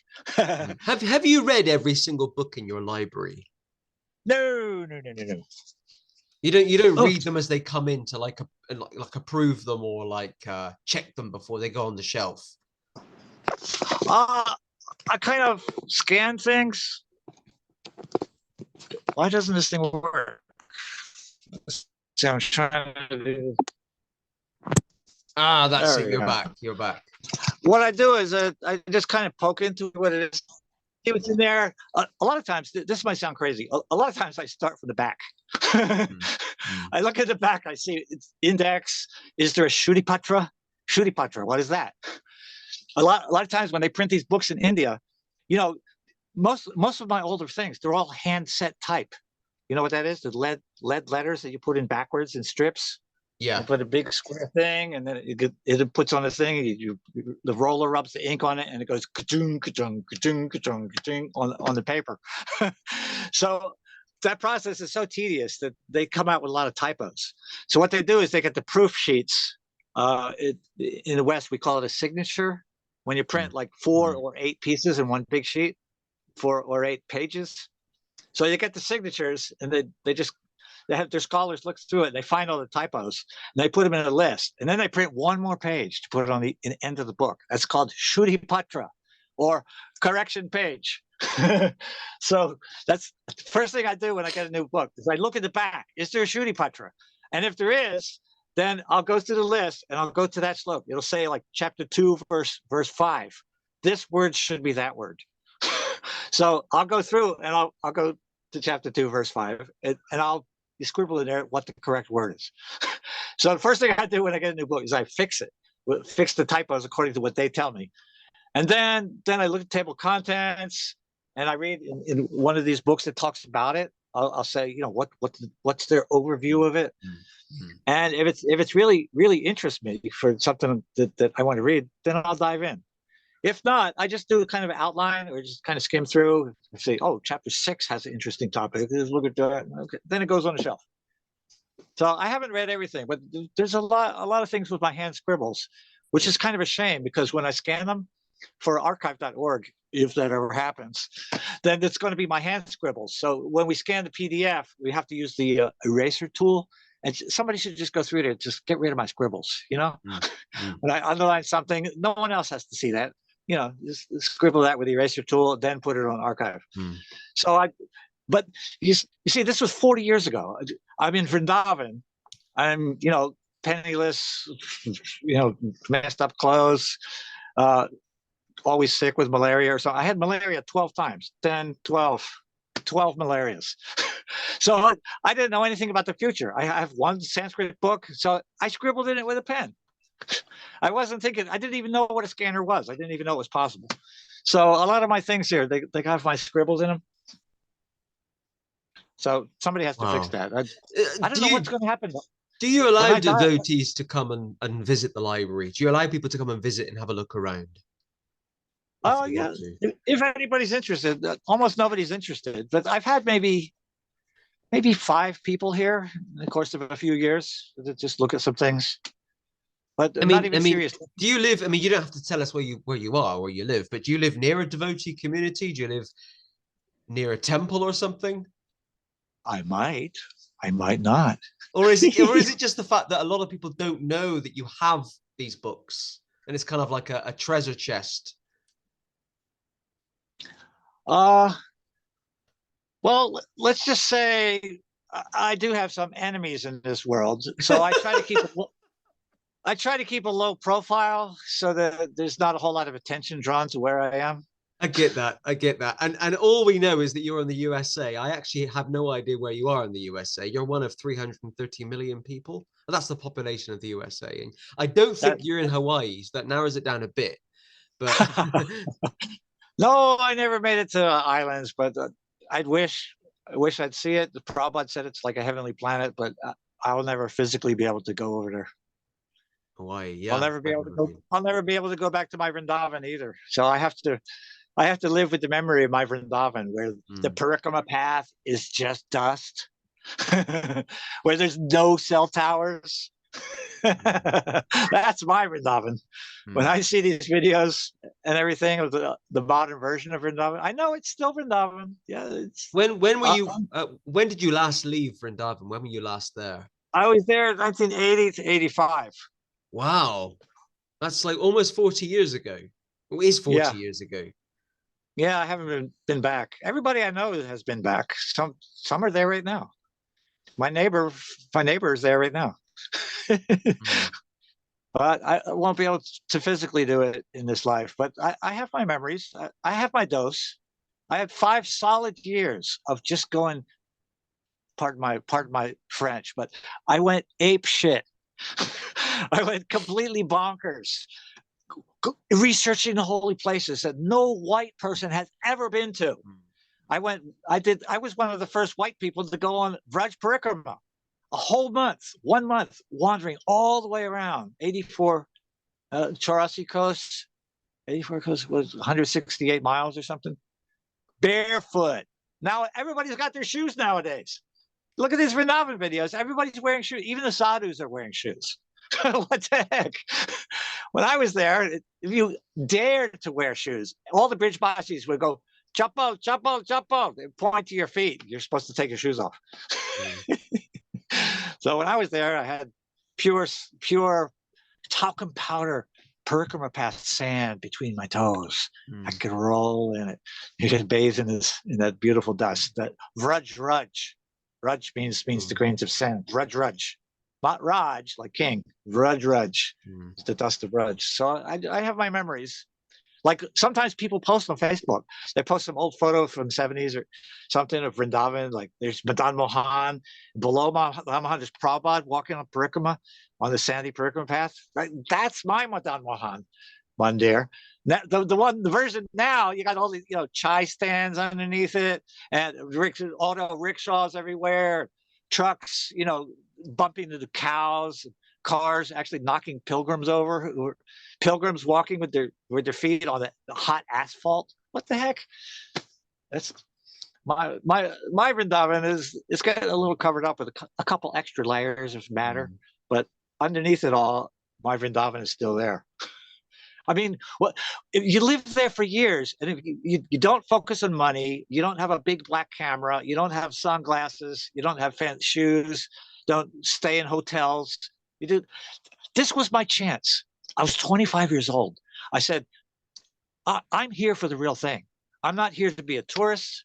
I'm not here to stay in hotels and go to eat in restaurants. I'm not here for that. I'm here to do the sadhu thing because this is my chance. Krishna brought me here on the pretext to be an office help for Samadhi office. Krishna brought me here, and I got too sick to do the office work. And then later they got somebody else. They just kind of cut me free. So I said, what am I going to do? So this is my chance to do the real sadhu thing, because the Brij Basis, they see right through you. If you're a pretender, if you're fake, if you have other motives, or if you're lusty, you look at women, or you're thinking of money, or you're attracted by shiny things in the bazaar, all the Brij Basis on the street will know that. They will all look right through you, and kids will mock you. If you're a hypocritical fake sadhu wearing devotee clothes, but you have something else inside, everybody knows. They will mock you. So I thought, this is my chance. I've fallen, raised 16 years eating meat in America, fallen birth, taught by TV and school that sense gratification is the goal. But Prabhupada somehow came into my bedroom when I was in grammar school, in grade school. Prabhupada's books came into my bedroom and brought me onto this path. So now I ended up in Vrindavan in 1980. So this is my chance. I've got to do the real thing. I have no money, no shoes, no ulterior motives. Just surrender to Vrindavan magic. Because we had no cell phone, the landline didn't work. Everything you did, everybody you met, every event or festival or kirtan you went to was spontaneous Vrindavan magic. For example, like I have my room at Krishna Balaram there. So I just decide one day, you get up, I decide, well, let me go to Radha Raman. Just go see what's going on. So you walk, don't take a rickshaw. You walk the back way down the Parikrama path that's not paved. You go to Radha Raman, and then you have darshan, Radha Ramanji. And then you bump into somebody there. And they say, oh, there's a kirtan going all over so-and-so's ashram. You want to come? So, okay. So you go over there, you experience some amazing kirtan at some little home temple, way, way out. And then you experience that. It's like, wow. And then a couple of them say, hey, come on, let's go bathe in Yamuna. So, okay, so off we go to Yamuna. Then back at Yamuna, somebody's sitting there like they're waiting for you. And then when you show up, they just spout some Sanskrit verse and give you a lesson. Some Brij Basi just gives you a spiritual lesson, like just for whatever reason, because you needed to hear it. And then like that, you just go from one thing to another without arranging anything. Vrindavan magic, it just happens. Just no texting, no phone, no nothing. And why did you leave Vrindavan in 1985? Well, I was getting really, really sick after 12 malarias. I was in really bad shape, like a walking skeleton, and the liver was in really bad shape. I'm still suffering 40 years later. I still have liver pain and, a lot of problems I probably got parasites, bare feet in all these muddy places. I probably still have parasites.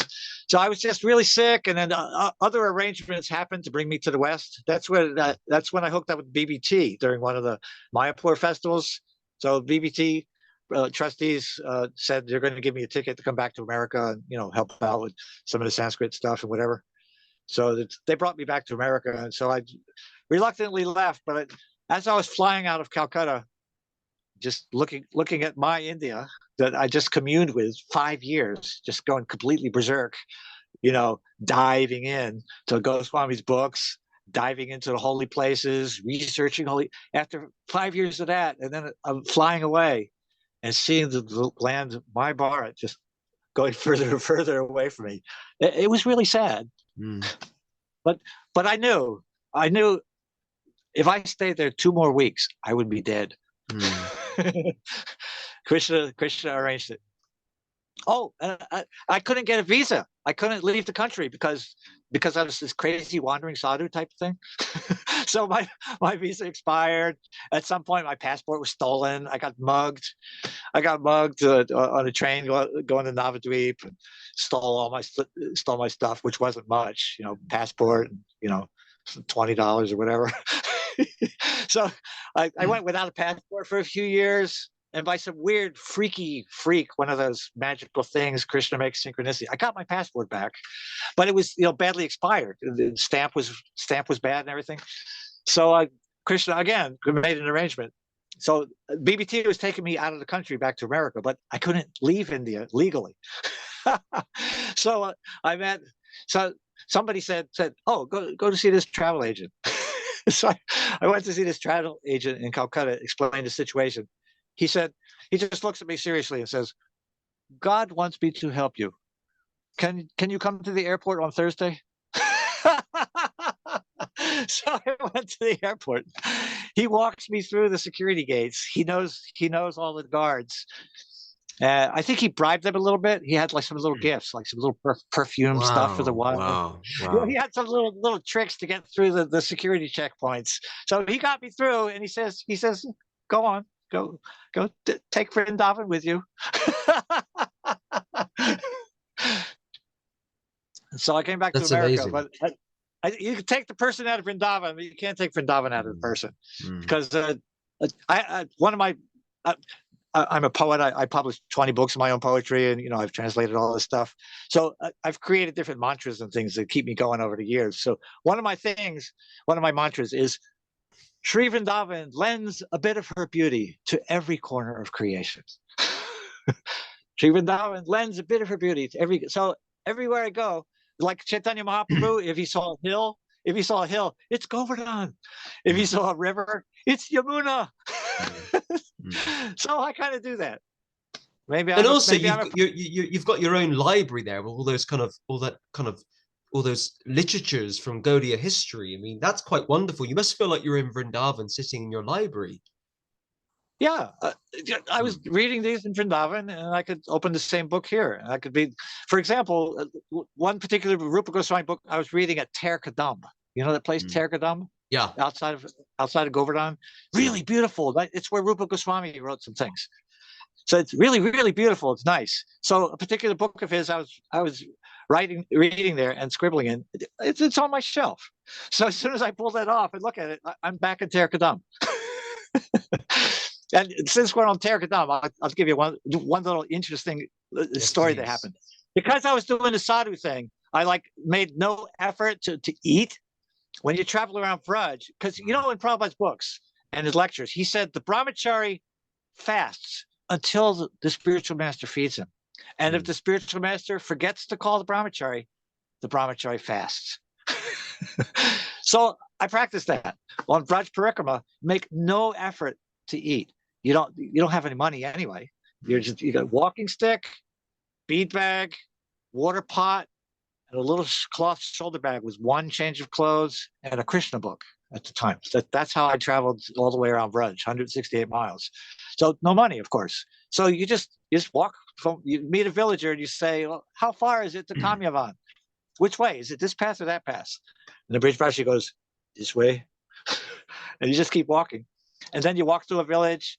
Somebody says, they come out to see you. Say, did you eat today? And I say, well, no. So then they say, oh, they're like grabbing me. Come to my house. Come to my house. And many villages, I was the first Western white-skinned person they've ever seen. So I had little gifts with me. In America in the 70s, we didn't have digital media. So us brahmacharis, we would trade deity photos. Like, I'll trade you a Radha Govinda New York for that Radha Paris Ishvara photo you got there. Deal? Like baseball trading cards. So we collected the deity photos. So I had my brahmachari deity photos with me. So when Brij Basis would take me to their home, I'd pull them out, I'd give them a gift. I would say, look, Radha Govinda, New York City, USA. And they'd be completely flabbergasted because most of them, they never saw a Western devotee before, and they didn't really know about Prabhupada's mission because Krishna Balaram Mandir was only there for like 5 years. When it 75? So I got there in 80. So it's still new. The word didn't get around. So I'd give a Brij Basi. They feed me in their house. I give them Radha Govinda in New York, and they're completely blown away. They can't even imagine. What? New York City? What? Radha Govinda? You're kidding me. It's pretty funny. So I got rid of all of my deity pictures like that. But it's okay. I have a lot more photos now. Wow. Oh, the Terkadam story. So because I walked and didn't make any effort for food, at some point I was like really, really hungry. So walking through Barsana on the way to Terkadam, I went in the marketplace. I bought some dried chickpeas. Like 2 grams or whatever, a little paper bag of dried chickpeas. I mean, not even, they're hard. They're like rocks. And I put it in my pocket. So now I'm out of Terkadam and I'm really, really starving. I'm reading Rupa Goswami's book. And so I thought, man, I really should eat something. This body's just going to evaporate. So I went a little ways away. There's a little tiny temple with a couple of Babajis there. So I went a little ways away and I started eating these dried chickpeas, crunch, crunch, crunch. They're hard as rock. So, okay, and it takes a long time. A little tiny palmful, like a dozen chickpeas. It takes you 10 minutes, 15 minutes to eat it. Crunch, crunch, crunch. So I fed myself, if you can call it that.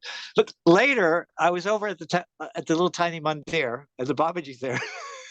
One of them chastised me for overeating. He said, "You eat too much." I had like 12 dry chickpeas. Yeah. So that's more Vrindavan magic. You gotta love it.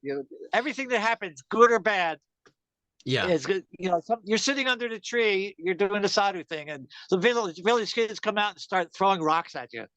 So you hit me in the head with rocks, but you're just supposed to tolerate. If you get angry or yell or anything, then everybody will reject you. Just surrender. Surrender. Yeah. No one will accept you as a sadhu if you get angry or yell. So I'm sitting under the tree, Hare Krishna, Hare Krishna, rocks are hitting me in the head. And so I'm just tolerating, okay, I can do this. It's more tests of the holy Dham. I can do this.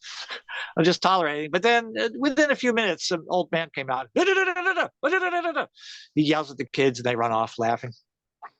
So I got rescued. It's amazing. Amazing story. Dasarath, we've been recording for quite some time now, but before we finish, I just want to ask you about your books. Is there anywhere online at all that anyone can get hold of a copy of your books? Or are the only copies in your library? Out of my 55 books out of print, these 2 are on Amazon. Yes, 2 on Amazon. Fab. Coward Boys Leela, Preo Bhakti Visarnava, and Gauranga Leela Amrit. On Amazon. They were put back into print by Maya Priyadasi. She has an operation called Book Rights Press, and she publishes lots of books for devotees, and she also does non-devotee work too, just to pay the bills. But she puts out a lot of devotee books. She's been trying. She did this like 5 years ago. She wants me to send her more files. We could have printed at least 10 or 15 of my titles, but I have a software problem I haven't solved. All of my translations and diacritics are from the 90s, from an old DOS program, where the diacritic system is unique to that only. When you pull those files into a modern word processor, all of the diacritics disappear. Like Krishna is K, RSN with 3 dots under and an A at the end. So when we pull my old files into the word processor, you get K blank blank blank A. So if I looked on I have Amazon, to I solve could. that problem. And she could have printed so many books now, but I don't have the physical stamina to like sit at the computer now and solve the software problem and do thousands of searches and replaces. It's just physically impossible. So if I looked on Amazon, I could find those two books, and they're Yeah, printed under your name, Dasaratha Suta Das. Yes. Yeah. Okay. I'm gonna look them up. I'm gonna look them up. If you go to her website, Book Rights Press, she also has these.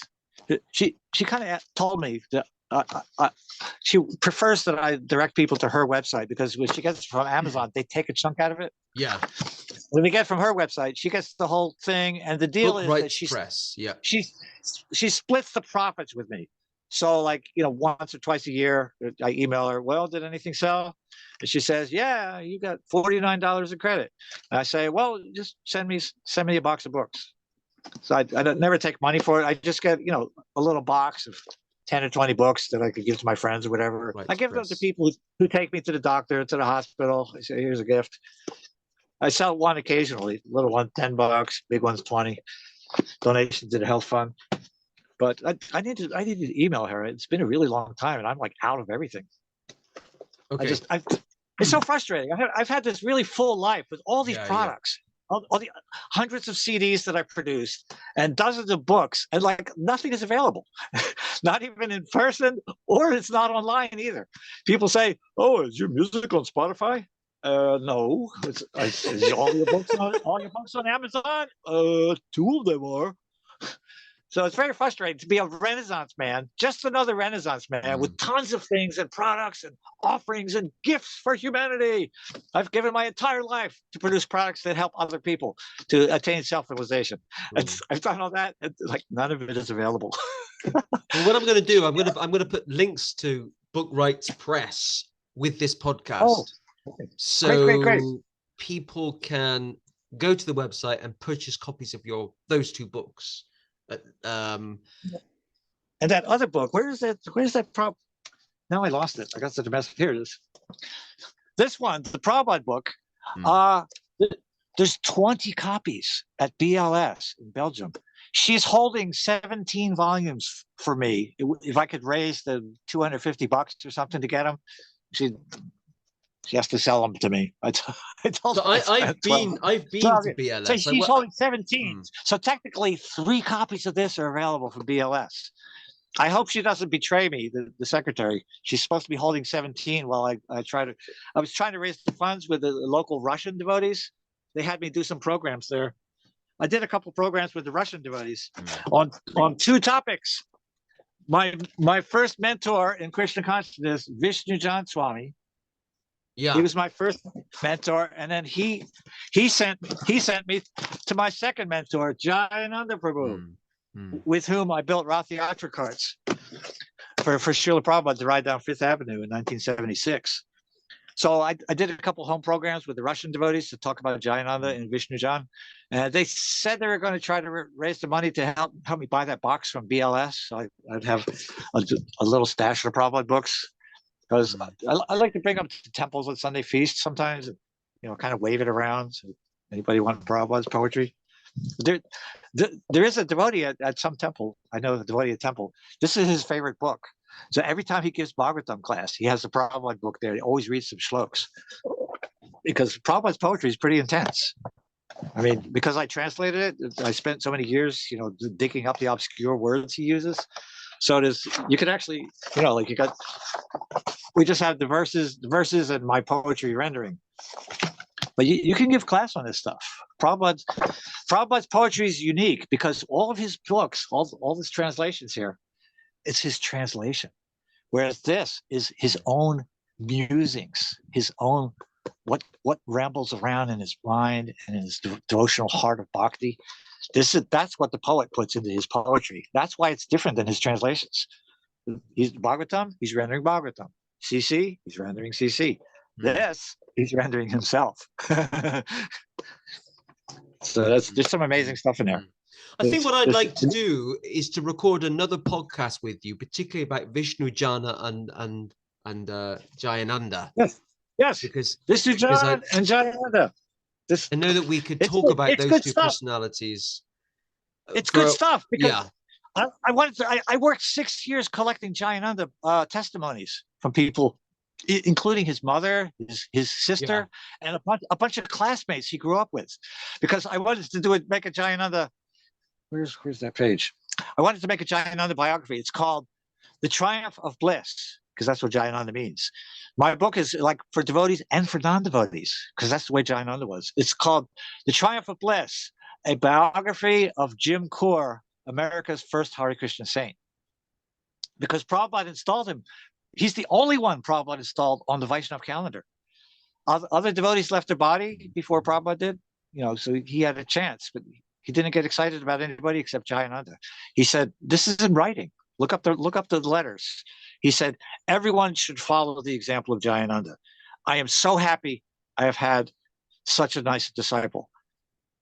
Jayananda, a day should be set aside for glorifying Jayananda, just as we do for the other departed acharyas. And his photo should be put on the front of the Roth cart everywhere. So this is an exact quote. He put it in writing, didn't just say it.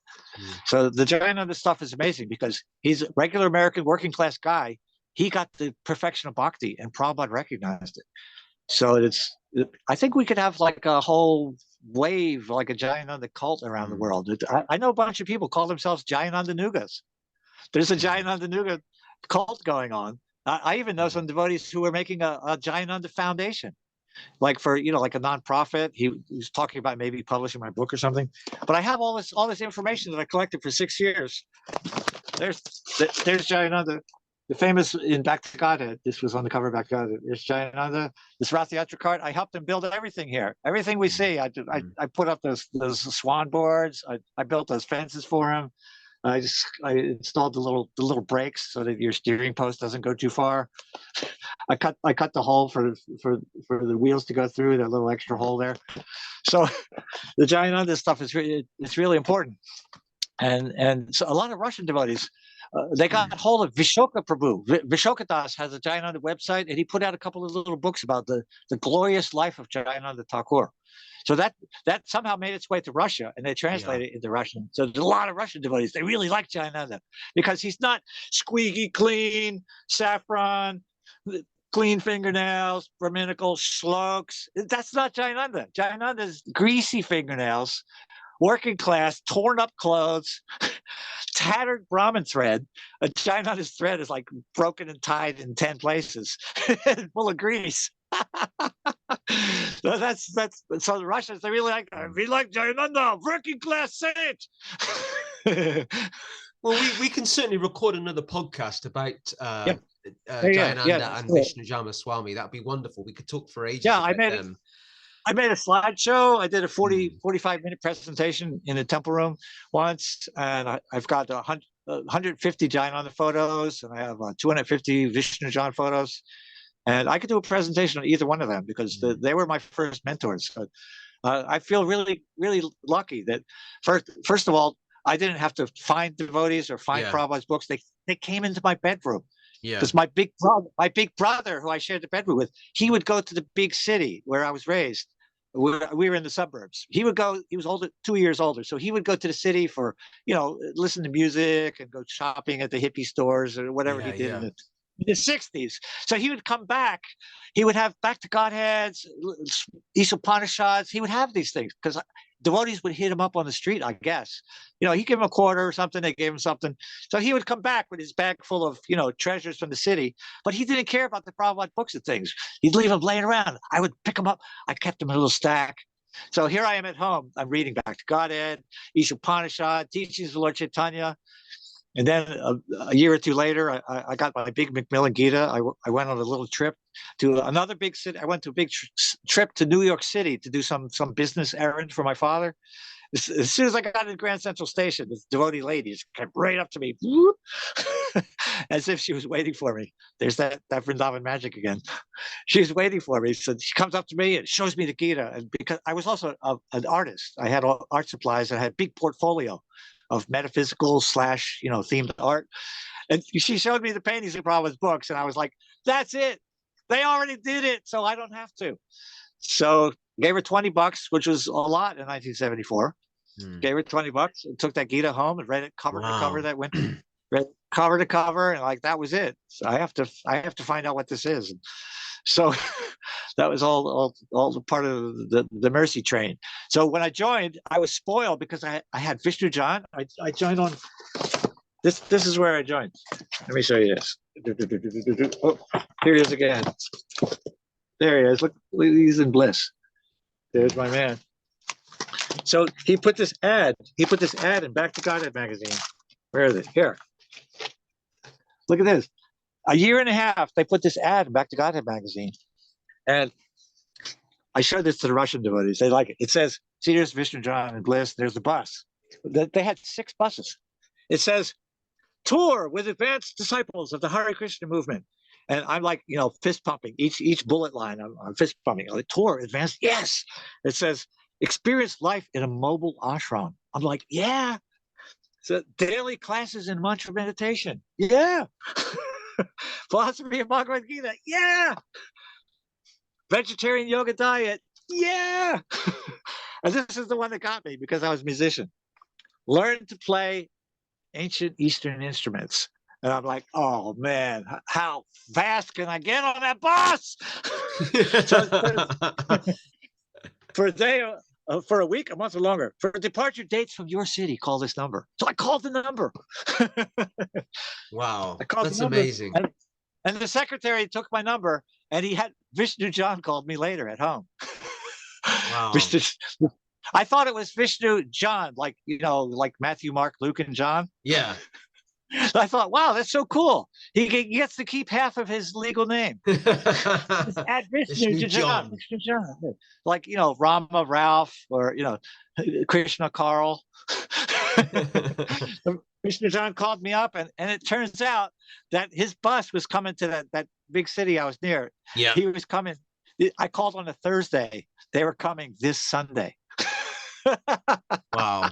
So I Thursday, Friday, Saturday, 3 days I wrapped up my material affairs, and I had them pick me up at home, and that was it. So I felt lucky to have Vishnu John as my first experience, because he also was the real thing. Prabhupada told him. Prabhupada said, my mercy radiates like the sun. It goes to everyone equally, but you have taken more. He told Vishnu John. Amazing. It's amazing. And when he heard Vishnu John left the planet, Prabhupada cried, tears rolled down. He said he didn't have to do that, because he did the spiritual suicide thing. I'm not going to talk about that now. It's already upsetting me. I think we've been recording for almost 2 hours now. So I think I will say, okay. I think I'll say goodbye to the viewers at home, and you and I can have a brief debrief after, and we will record that second podcast about those 2 personalities. Okay. But Dasaratha Suta, it's been wonderful to have you as the 91st guest on the Hare Krishna Project podcast. Thank you, and all glories to all 2.5 of your readers who are viewing this podcast. I'm sure it'll have many more views than that. My head remains at their feet, and it'll be great to. It's been great. I find it wonderful to kind of have that virtual tour of your library and all of those books, and even the section you're sitting in, I find amazing and impressive. But the fact there's other sections. That's the cool looking corner. Yeah, that's where you've sat there. That's got the good stuff.